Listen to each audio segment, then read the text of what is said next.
بسم اللہ الرحمن الرحیم۔ السلام علیکم دوستو، آج کی ویڈیو میں ہم بات کریں گے کہ پاکستان کے اندر اس وقت کتنے مدارس قائم ہیں اور ان میں کتنے طلبہ کرام تعلیم حاصل کر رہے ہیں، اور اس کے علاوہ پاکستان میں جو تعلیمی ادارے ہیں، اسکول، کالج وغیرہ، تو ان کی تعداد کتنی ہے۔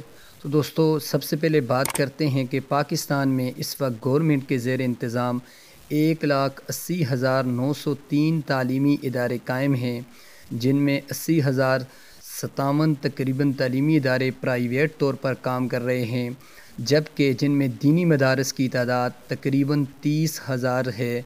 اس طرح پاکستان میں کل تعلیمی اداروں کی تعداد 2,90,903 تک جا پہنچی ہے، اور اسی طرح اگر کل بات کی جائے تو گورنمنٹ اور پرائیویٹ سیکٹر کے تحت قائم جو اس وقت تعلیمی ادارے ہیں ان کی تعداد 2,60,903 ہے، جن میں تقریباً 5.25 کروڑ طلبہ زیر تعلیم ہیں، جبکہ ان میں صرف 30,000 مدارس میں 30 لاکھ سے زیادہ طلبہ دینی تعلیم حاصل کر رہے ہیں۔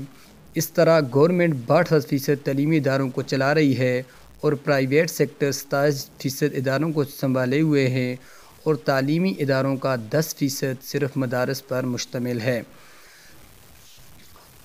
تو دوستو، اب بات کرتے ہیں کہ یہ جو مدارس ہیں ان میں وفاق المدارس العربیہ پاکستان جو ہے، اس میں اس کے مدارس کی تعداد کتنی ہے۔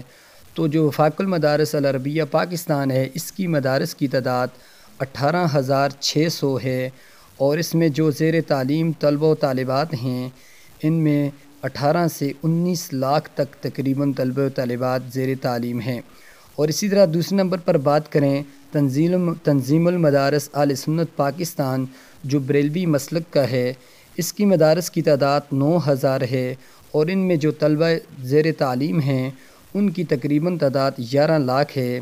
اور تیسرے نمبر پر بات کریں وفاق المدارس السلفیہ پاکستان کی، جو اہل حدیث مسلک کا ہے، اس کی مدارس کی تعداد پاکستان میں 1400 ہے، اور ان کے طلبہ 40,000 ہیں تقریباً۔ اور اسی طرح چوتھے نمبر پر بات کی جائے رابطۃ المدارس الاسلامیہ پاکستان، جو جماعت اسلامی کا ہے، ان کے مدارس کی تعداد 1,018 ہے، اور ان کے مدارس میں پڑھنے والے طلبہ و طالبات کی تعداد تقریباً 30,000 ہے۔